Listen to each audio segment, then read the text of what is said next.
आपण सुनुचंती व्यासवाणी। जनगण मन अधिनायक जय हे भारत भाग्य विधाता। पंजाब सिंधु गुजरात मराठा द्राविड उत्कल बंग। विंध्य हिमाचल यमुना गंगा उच्छल जलधि तरंग। तब शुभ नामे जागे तब शुभ आशीष मागे। गाए तब जय गाथा जनगण मंगलदायक जय हे भारत भाग्य विधाता। जय हे जय हे जय हे जय जय जय जय हे। या कुंदेन्दु तुषार हार धवला। या शुभ्र वस्त्रामृता। या वीणा वरदंड मंडित करा। या श्वेत पद्मासना। या ब्रह्मा श्रुत शंकर प्रभृति देवै सदा वंदिता। सा मां पातु सरस्वती भगवती। निशेष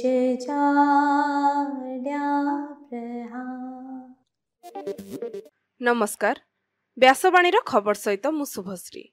प्रथमे मुख्य खबर। फकीरमोहन विश्वविद्यालय स्नातकोत्तर व्यवसाय परिचालना विभाग पक्षरु आज 2 दिनिया जातीय सम्मेलन आरंभ।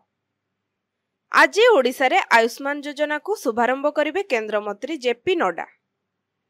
आसंता मे मास 1 तारिखरु राज्य रे 17टी जिल्ला रे रबी धान किणा प्रक्रिया आरंभ हेबो। बिहार रे वज्रपात जोगु 25 जनक मृत्यु। 2008 मुंबई आतंकवादी घटनार अन्यतम मुख्य अभियुक्त हुसैन राणा को जातीय तदंतकारी संस्था बा एनआईए गिरफ कला। गतकालीर आईपीएल खेल रे क्रमागत चतुर्थ थर पई विजय हासिल कला दिल्ली कैपिटल्स। एवं काल बैशाखी प्रभाव रे तापमात्रा ह्रास। आज राज्य रे केतेक स्थान रे घड़घड़ी वर्षा हेबा नै सतर्क कला पाणीपाग केन्द्र। एबे संपूर्ण खबर। फकीरमोहन विश्वविद्यालय स्नातकोत्तर व्यवसाय परिचालना विभाग बा डिपार्टमेंट ऑफ बिजनेस एडमिनिस्ट्रेशन पक्षरु आज 2 दिनिया जातीय सम्मेलन आरंभ हेउछि। स्नातकोत्तर परिषद कक्षरे एही सम्मेलन आयोजित हेबो। बालेश्वर स्थित शिल्प संस्था ओरिप्लास्टर मुख्य परिचालना अधिकारी डॉक्टर पी.के. देव एही सम्मेलन को उद्घाटन करिवे। कुलपति तथा सम्मेलन मुख्य पृष्ठपोषक प्रोफेसर संतोष कुमार त्रिपाठी एवं स्नातकोत्तर परिषदर अध्यक्ष तथा पृष्ठपोषक प्रोफेसर भास्कर बेहेरा प्रमुख उद्घाटनी सभारे उपस्थित रहिबे। एही कार्यक्रम रे प्रोफेसर भी वेंकटरमण एवं प्रोफेसर बाणी लोटरकर यथाक्रमे मुख्य अतिथि एवं सम्मानित अतिथि भावे जोग देबार कार्यक्रम रहिछि। ए संपर्क रे सम्मेलनी आवाहक डॉक्टर आर्तबंधु जेना एवं संपादक डॉक्टर देवदत्त दास सूचना दैछन्ति। 2 दिनिया सम्मेलन रे अध्यापक अध्यापिका गवेषक छात्र छात्री तथा व्यवसाय परिचालना वृत्ति रे नियोजित गवेषक माने सेमानक गवेषणात्मक निबंध उपस्थापना करिवे। एही कार्यक्रम रे समस्त अध्यापक अध्यापिका एवं छात्र छात्री जोग देबा लागि विश्वविद्यालय पक्षरु निवेदन करा जायछि। आज राज्य रे आयुष्मान भारत योजना शुभारंभ हेबो। कटक बालीजात्रा पड़िया रे एने एक स्वतंत्र कार्यक्रम आयोजन करा जायछि। केंद्र स्वास्थ्य मंत्री तथा बीजेपी राष्ट्रीय अध्यक्ष जेपी नड्डा एही कार्यक्रम शुभारंभ करिवे। मुख्यमंत्री मोहन चरण माझी, उपमुख्यमंत्री कनक वर्धन सिंहदेव एवं प्रभाती परिडा, राज्य स्वास्थ्य मंत्री मुकेश महालिंग समेत मंत्रिमंडल अनेक सदस्य उपस्थित रहिबे। एही कार्यक्रम रे श्री नड्डा गोपबंधु जन आरोग्य योजना एवं आयुष्मान वयोवंदना योजनार मध्य लोकार्पण करिवे। ଏହି ତିନୋଟି ଯୋଜନାରେ ରାଜ୍ୟର 3,50,00,000 ଲୋକ ଉପକୃତ ହେବେ ବୋଲି ରାଜ୍ୟ ସରକାରଙ୍କ ପକ୍ଷରୁ ସୂଚନା ଦିଆଯାଇଛି।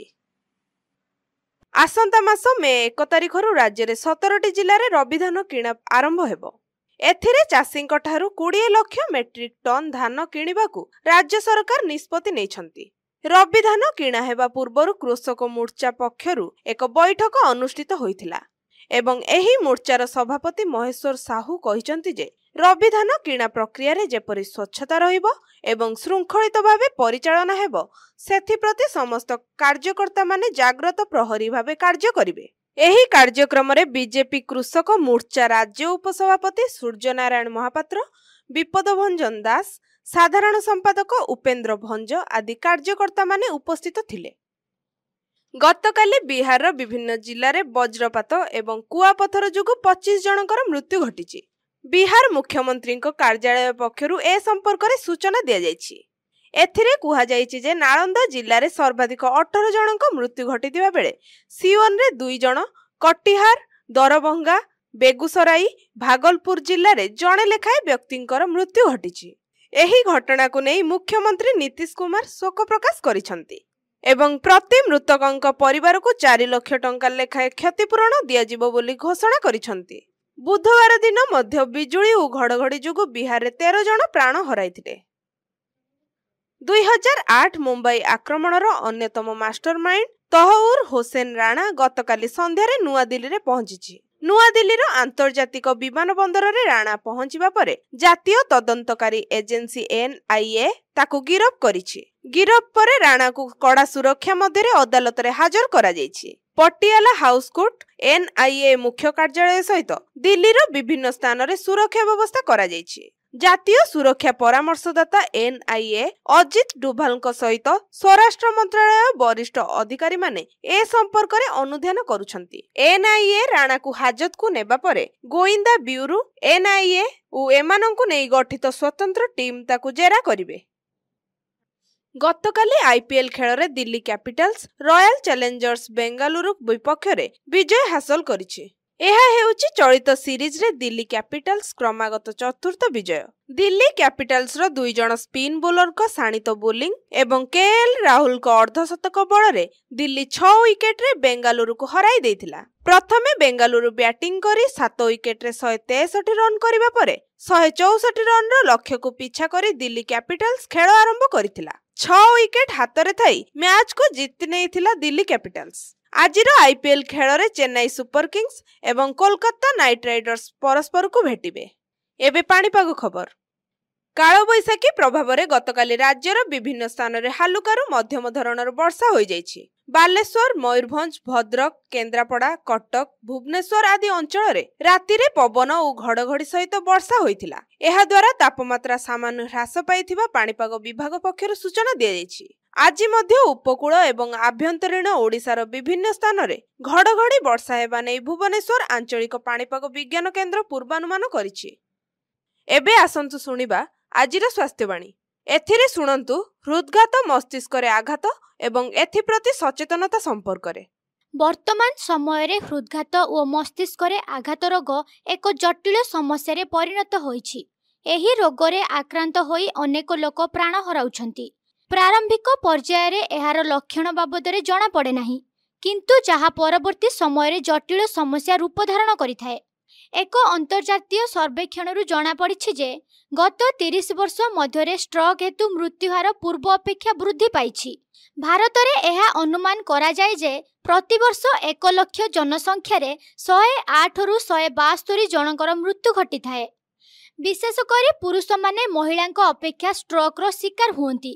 ସାଧାରଣତଃ ଆମ ଶରୀରରେ କୋଲେଷ୍ଟ୍ରଲର ସ୍ତର ଉଚ୍ଚ ଥିଲେ, ମଧୁମେହ ରୋଗ ଥିଲେ ଏବଂ ଧୂମପାନ କରୁଥିଲେ ହୃଦଘାତରେ ପଡ଼ିବା ଆଶଙ୍କା ଅଧିକ ଥାଏ। ସ୍ୱାସ୍ଥ୍ୟ ବିଶେଷଜ୍ଞମାନଙ୍କ ମତରେ ଦୃଷ୍ଟିଶକ୍ତି ପରିବର୍ତ୍ତନ, ଚିନ୍ତାଧାରାରେ ଦ୍ୱନ୍ଦ୍ୱ, ଥକ୍କା, ଅନବରତ ଝାଳ ବୋହିବା, ମୁଣ୍ଡ ବିନ୍ଧିବା ଆଦି ଲକ୍ଷଣ ଦେଖାଦେଲେ ତୁରନ୍ତ ଡାକ୍ତରଙ୍କ ପରାମର୍ଶ ନିଅନ୍ତୁ। ଏହିସବୁ ଲକ୍ଷଣ ହୃଦଘାତର କାରଣ ହୋଇପାରେ। ସେହିପରି ବିଭିନ୍ନ ଅଧ୍ୟୟନରୁ ମଧ୍ୟ ଜଣାପଡ଼ିଛି ଯେ ମୁଣ୍ଡରେ ଗଭୀର ଆଘାତ ହେବା ଦ୍ୱାରା ଷ୍ଟ୍ରୋକ୍ ହେବାର ସମ୍ଭାବନା ଅଧିକ ଥାଏ। ଯଦି ମସ୍ତିଷ୍କକୁ ଆଘାତ ଲାଗିଥାଏ ତେବେ ମସ୍ତିଷ୍କରେ ରକ୍ତ ଜମାଟ ବାନ୍ଧେ ଏବଂ ଏହାର ପରିଣାମ ସ୍ୱରୂପ ଷ୍ଟ୍ରୋକ୍ ହେବାର ଆଶଙ୍କା ବଢ଼େ। ଏଥିପ୍ରତି ସଚେତନ ରୁହନ୍ତୁ। ଆଜିର ଖବରକୁ ଏଇଠି ରଖୁଛୁ। ନମସ୍କାର।